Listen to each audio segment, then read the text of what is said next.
Système humain, dans le yoga, on considère qu'il est constitué de 5 enveloppes ou 5 couches. 5 couches de corps.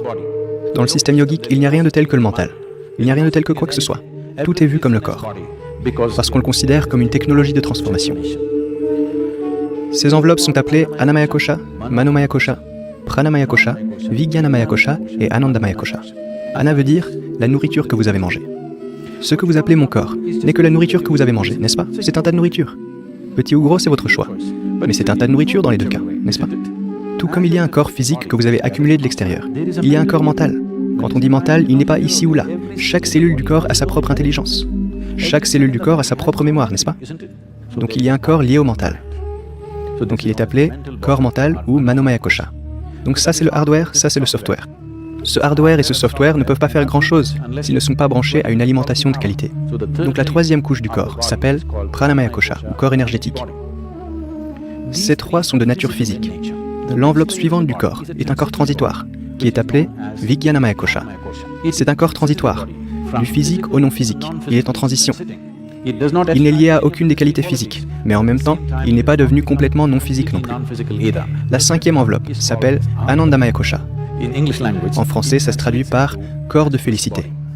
Corps de félicité ne veut pas dire qu'il y a une bulle de félicité en vous.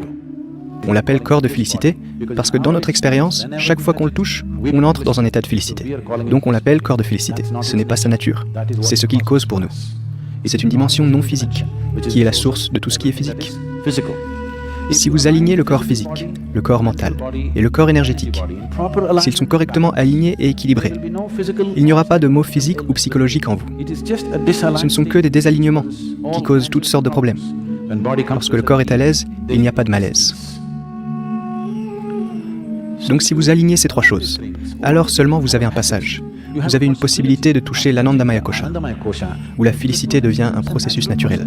Ce n'est pas que votre félicité est à propos de quelque chose. Vous êtes simplement dans un état de félicité, parce que cela est la nature de la vie. Pour vous créer une bonne santé, il y a 3 éléments fondamentaux dont vous devez prendre soin. L'alimentation, l'activité et le repos. En ce qui concerne l'alimentation, une des choses les plus importantes dont vous devez être conscient, c'est que tel jour, quand vous mangez tel genre de nourriture, peu importe ce que vous mangez, vous devez consciemment remarquer à quelle vitesse elle est digérée et devient une partie de vous-même. Tout aliment que vous mangez, si ça prend plus de 3 heures, ça veut dire que vous avez mangé de la mauvaise nourriture et c'est quelque chose qui doit être soit évité, soit réduit en quantité. Si la nourriture sort de votre estomac en moins de 3 heures, ça veut dire que vous mangez quelque chose que votre système peut gérer efficacement. Ce n'est peut-être pas la meilleure nourriture, mais votre système est capable de la gérer.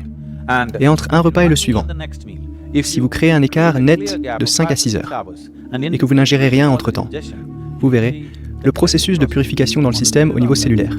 Une purification va avoir lieu. Cette purification au niveau cellulaire est extrêmement importante pour une vie en bonne santé. Donc entre les repas, il doit y avoir un écart d'au moins 5 à 6 heures. Si vous avez plus de 30 ans, 2 repas par jour, 2 bons repas par jour suffiront. Un le matin et un le soir. Après le repas du soir, avant d'aller vous coucher, il doit y avoir au minimum 3 heures. Et s'il y a une certaine quantité d'activité physique, pas nécessairement une activité très intense ou fatigante, simplement se promener ou peut-être une danse ou quelque chose comme ça. Créez-vous quelque chose pour que pendant au moins 20 à 30 minutes, il y ait une certaine activité physique après le repas du soir. Si vous faites ça, en grande partie, votre système sera en bonne santé. Si l'on se couche avec de la nourriture encore dans l'estomac, un certain niveau d'inertie est généré dans le système.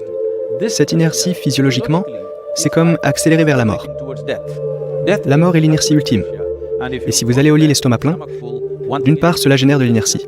D'autre part, l'estomac plein signifie que cela va créer une pression sur d'autres organes de la région abdominale, ce qui va aussi provoquer divers problèmes de santé. Il est très important que lorsque vous allez vous coucher, les aliments aient quitté l'estomac, que l'estomac ne soit pas lourd. Pendant que vous dormez dans différentes postures, il ne doit pas exercer de pression sur les autres organes. En ce qui concerne l'activité, en peu de temps, je ne veux pas vous donner un programme d'entraînement. La chose simple à comprendre, c'est que notre corps est capable de se pencher en avant, de se pencher en arrière et de se tourner des deux côtés. Cette activité-là, au moins, doit avoir lieu, quoi qu'on fasse, quelle que soit la forme que ça prend. Si vous faites du Hatha Yoga classique, c'est la meilleure façon de le faire, la façon scientifique de le faire. Si cela ne fait pas encore partie de votre vie, vous devez d'une manière ou d'une autre veiller à ce que tous les jours, vous vous penchiez en avant, en arrière, fassiez une torsion des deux côtés et vous accroupissiez, afin que votre colonne vertébrale soit étirée. Au moins cette activité est indispensable pour tout le monde au quotidien si l'on veut maintenir l'ensemble du système en bonne santé, en particulier votre système nerveux qui va poser problème avec l'âge. Le volume de repos dont un individu a besoin est déterminé par divers facteurs. Un facteur important est le genre et le volume de nourriture que l'on consomme. Quand je dis le genre de nourriture, vous devez expérimenter avec la nourriture et voir quel genre de nourriture vous alourdit le plus, quel genre de nourriture vous permet de rester léger et agile. Si vous veillez à ce qu'au moins 40% de votre régime alimentaire soit des fruits et légumes frais, vous verrez qu'une sensation de légèreté va apparaître dans le corps. Parce que ce dont le corps a besoin, c'est de repos, pas nécessairement de sommeil. La plupart des gens pensent que le sommeil est le seul moyen de se reposer. Non. Assis et debout, vous pouvez être soit dans un état de repos, soit dans un état agité, soit dans un état d'inertie. Si vous êtes dans un état de repos vivant,